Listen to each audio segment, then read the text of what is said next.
Hello दोस्तों।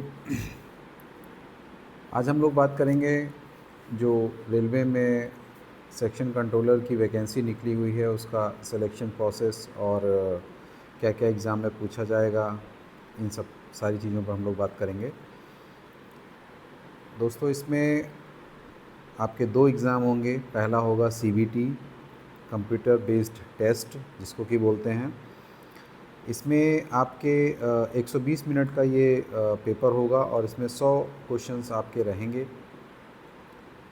इसमें 1/3 negative marking रहेगी, जो कि किसी भी एग्ज़ाम के पॉइंट ऑफ व्यू से बहुत ही ज़्यादा है। और बहुत ही आपको इसमें ध्यान ये रखना पड़ेगा कि आपको रिस्क इसमें ज़्यादा नहीं लेना है, क्योंकि 1/3 नेगेटिव मार्किंग का मतलब ये होता है कि अगर आपके 3 क्वेश्चन गलत हुए हैं तो एक आपका सही क्वेश्चन हटा दिया जाएगा। अगर 3 क्वेश्चन आपके गलत आपने कर दिए हैं तो एक जो सही क्वेश्चन है वो भी आपका हटा दिया जाएगा। 1/3 नेगेटिव मार्किंग है इसमें। तो ये काफ़ी टफ होता है और ये जो है बहुत ही रिस्की रहता है।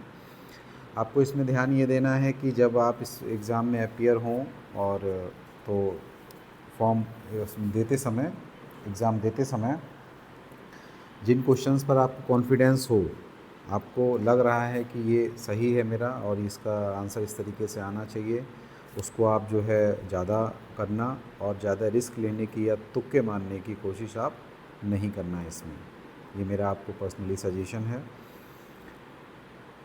जो इसका सीबीटी है, इसमें आपकी मेनली जो है मैथ और रीजनिंग, ये दो चीज़ें रहेंगी। मैथ्स रहेगा, रीजनिंग, और तीसरा एक डेटा एनालिसिस है, उसको भी आप रीजनिंग का ही पार्ट आप बोल सकते हैं। मैथ्स में जो सिलेबस आपका होता है कॉम्पिटिटिव एग्ज़ाम्स का, आपका जो है जियोमेट्री हो गई, एलसीएम एचसीएफ हो गया, ट्रिग्नोमेट्री हो गई, नॉर्मल आपके जो एज वाले क्वेश्चंस हैं और जो आपके परसेंटेज वाले क्वेश्चन हैं, प्रॉफिट लॉस वाले क्वेश्चंस हैं, कई ये जो नॉर्मल सिलेबस आपका मैथमेटिक्स का होता है कॉम्पिटिटिव एग्ज़ाम का, वो सारा का सारा सिलेबस जो है इसमें रहेगा। अच्छा, एक बात का ध्यान रखिएगा, चूँकि इसमें वैकेंसीज़ कम हैं इसलिए एग्ज़ाम जो है वो थोड़ा टफ़ रहेगा। क्वेश्चंस जो रहेंगे उनके स्टैंडर्ड अच्छे रहेंगे, अच्छे स्टैंडर्ड के क्वेश्चन रहेंगे इसमें। सबसे ख़ास बात है कि अभी इसकी एग्ज़ामिनेशन डेट डिसाइड नहीं हुई है, आपको तैयारी अभी से करनी है। जो इसमें अपीयर होना चाहते हैं आप लोग अभी से लग जाइए, अभी से इसकी तैयारी कीजिए। अभी इन्होंने नोटिफिकेशन में एग्ज़ामिनेशन की डेट को डिक्लेयर नहीं किया है। सीबीटी फर्स्ट में जो लोग क्वालिफाई होंगे उनको CBAT, computer based aptitude test, वो देना पड़ेगा। सीबीटी था कंप्यूटर बेस्ड टेस्ट, और सीबीटी में जो क्वालिफाई होंगे उनको देना पड़ेगा CBAT, computer based aptitude test. जो एप्टीट्यूड टेस्ट के लिए छात्र क्वालिफाई होंगे, वो उनका जो क्राइटेरिया रहेगा क्वालिफाई करने का, वो रेलवे ने ये डिसाइड किया हुआ है कि कैटेगरी वाइज जितनी भी सीटें रहेंगी उन सीटों के रेस्पेक्ट में 8 गुना छात्र जो हैं सीबीएटी के लिए क्वालिफाई करे जाएंगे। एग्जाम्पल के तौर पे आपको बताता हूँ, जैसे टोटल पोस्ट 368 है, मान लीजिए इसमें 150 पोस्ट जो है वो जनरल कैटेगरी की है, जनरल कैटेगरी छात्रों के लिए 150 पोस्ट है, तो 150 का 8 गुना ये हो गया जनरल के लिए। अगर ओबीसी की सीट मान लीजिए, एग्जाम्पल के तौर पे मैं बता रहा हूँ, अगर ओबीसी की सीट मान लीजिए 100 है तो 100 गुणा 8, इतने लोग ओबीसी के इसमें कैंडिडेट इसमें जो है सीबीएटी के लिए सेलेक्ट होंगे। अगर एससी की सीट मान लीजिए इसमें 110 है, एग्जाम्पल के तौर पे बोल रहा हूँ, एग्जैक्ट किस कैटेगरी की किस रेलवे में कितनी सीट है ये नोटिफिकेशन में आ गया है, आप उसको देख लीजिएगा। मैंने देखा है बट अभी मुझे ऐसे याद नहीं है। आपको मैं एग्जांपल के तौर पे बता दे रहा हूँ कि अगर मान लीजिए एससी की टोटल सीट 100 है, तो मतलब एससी के 100 गुणा 8 इतने लोग सीबीएटी के लिए क्वालिफाई कराए जाएंगे, कंप्यूटर बेस्ड एप्टीट्यूड टेस्ट के लिए। इसमें जो फाइनल मेरिट बनेगी सीबीटी और सीबीएटी के बाद, वो फाइनल मेरिट आपकी सीबीटी का 70% मार्क्स, जितना आपका सीबीटी में मार्क्स आया होगा, और सीबीएटी का 30% मार्क्स, ये जोड़ा जाएगा।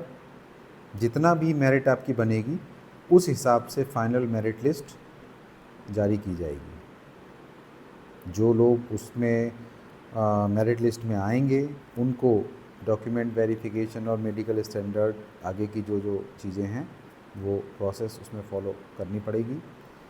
डॉक्यूमेंट वेरिफिकेशन होगा, मेडिकली इसका मेडिकल भी होगा। मेडिकल इसका A2 कैटेगरी का होगा, और जो इतनी चीज़ें तो इसमें आपकी इसमें रहेंगी सिलेक्शन प्रोसेस में। साथ ही इसमें एक बहुत इम्पॉर्टेंट चीज़ जो कि नोटिफिकेशन में इन्होंने बोल्ड लेटर्स से मार्क की हुई है, उसको आप ध्यान दीजिएगा, उसको मिस मत करिएगा, कि सीबीएटी टेस्ट से पहले, सीबीटी टेस्ट के बाद और सीबीएटी टेस्ट से पहले आपको विज़न सर्टिफिकेट एक प्रोवाइड कराना रहेगा। जब आप सीबीएटी टेस्ट के लिए जाएंगे तो एक विज़न सर्टिफिकेट मतलब दृष्टि का, आपकी आंखें सही हैं, आपको आपकी दृश्यता सही है, उसका एक सर्टिफिकेट, विज़न सर्टिफिकेट एक बनेगा। उसकी फॉर्मेट नोटिफिकेशंस में साथ में दी हुई है, उसी फॉर्मेट से आपको बुक बनवाना रहेगा। विज़न सर्टिफिकेट आपको एक प्रोवाइड कराना रहेगा, तभी आप सीबीएटी में अपीयर हो पाएंगे। अदरवाइज़ आप जो है एप्टीट्यूड टेस्ट में अपीयर नहीं हो पाएंगे। इसका विशेष ध्यान आप दीजिएगा। तो सीबीटी टेस्ट के बाद जो है आप ये विज़न सर्टिफिकेट आप अपना बनवा लीजिएगा। इतना ये चीज़ जो थी एग्ज़ाम से संबंधित थी। इसके लिए स्पेशल कोई किताब मैं रिकमेंड नहीं करूँगा, किसी का नाम मैं नहीं लूँगा स्पेशली, बट मेरा आपसे ये कहना है कि अगर आप कॉम्पिटिशन्स की तैयारी कर रहे हैं, अगर आप एसएससी की तैयारी कर रहे हैं, आप एसएससी सीजीएल का एग्ज़ाम दे रहे हैं, तो जो भी मैथमेटिक्स आपने अभी तक पढ़ी हुई है या आपने पढ़ा हुआ है, उसको आप रिवीज़न कर दिए, उसको आप रिवीज़न करना शुरू करिए। मैथमेटिक्स प्लस रीजनिंग, ये दो चीज़ें इस एग्ज़ाम में सिलेक्शन के लिए आपके लिए कारगर साबित होंगी। यही दो चीज़ें आपका सिलेक्शन इसमें कराएंगी, इसको आप विशेष रूप से ध्यान रखिए।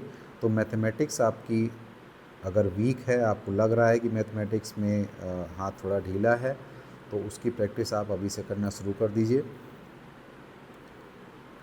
इसके संबंध में अगर किसी को कोई भी कन्फ्यूज़न हो या जो भी चीज़ आप मेरे से पूछना चाहते हों, तो कमेंट्स में आप लोग पूछ लीजिएगा, बता दीजिएगा। मैं कोशिश करूँगा कि जो भी आपकी क्वेरीज़ हैं, जो भी आपकी समस्याएं हैं, उनका समाधान करने की। बट ये चूँकि इसमें वैकेंसी बहुत कम है, तो एग्ज़ाम थोड़ा टफ़ होगा, फ़ाइट अच्छी होगी, तो मेहनत आपको उसी हिसाब से करना पड़ेगी। बट सेंट्रल गवर्नमेंट की जॉब है, लेवल 6 की जॉब है। आप इसमें सबसे इम्पॉर्टेंट चीज़ जो जिसकी तरफ आपका ध्यान जाना चाहिए, मैं फिर से ध्यान आपका लाने की कोशिश करूँगा, कि आप एसएससी सीजीएल के थ्रू सेंट्रल गवर्नमेंट की जॉब अगर आप लेना चाह रहे हैं, लेवल 6 की जॉब आपकी एसएससी सीजीएल में भी है। ये जो जॉब आपकी रहेगी सेंट्रल गवर्नमेंट की जॉब है, प्लस सबसे ख़ास बात ये है कि आपका घर, आपका होम डिस्ट्रिक्ट जिस भी रेलवे में पड़ता है, आप अपने घर के आसपास जहाँ भी डीआरएम ऑफिस होगा वहाँ पर आपको पोस्टिंग इसमें मिल सकती है। सीजीएल में क्या है कि अगर आपका सिलेक्शन हुआ, आप 90% मान के चलिए कि आप घर के आसपास, मैं नहीं कह रहा हूँ कि नहीं पहुँच पाएंगे या नहीं पोस्टिंग मिलती है, बट चांसेस कम रहते हैं, क्योंकि उनके ऑफिसेज़ हर शहर में होते नहीं हैं। CGL के जो हैं, जो डिपार्टमेंट हैं CGL के, और उसमें थोड़ा सा कंपटीशन भी बहुत ज़्यादा है, उसमें थोड़ी सी दिक्कतें आती हैं। तो मेरा आपसे सजेशन ये है कि इस एग्ज़ाम की बढ़िया से तैयारी करिए, अच्छे से तैयारी करिए। अगर आपकी तैयारी थोड़ी बहुत पहले से है तो उसको और इम्प्रूव करिए। अगर नहीं है आपकी और आप चाहते हैं कि रेलवे में आएँ तो आप इसकी तैयारी करिए। रेलवे में आने के दोस्तों और भी कई सारे फ़ायदे हैं, कई सारे फ़ायदे हैं। लेवल 6 की जॉब है ये। आपको सेकंड AC का पास बिल्कुल फ्री रहेगा। मतलब फ्री से मेरा मतलब आपको सेकंड AC का पास जारी होगा लेवल 6 वालों के लिए, और 1 साल में 3 पास जारी होते हैं। आप आराम से फैमिली के साथ कहीं भी ट्रैवल कर सकते हैं। इसके अलावा भी कई सारी फैसिलिटीज़ हैं, आप देख लीजिएगा। खैर, ये मुझे छोटी सी जानकारी आपको देनी थी एग्ज़ाम के बारे में। जो भी आपकी क्वेरीज़ हों आप मेरे से पूछ सकते हैं। बहुत बहुत धन्यवाद।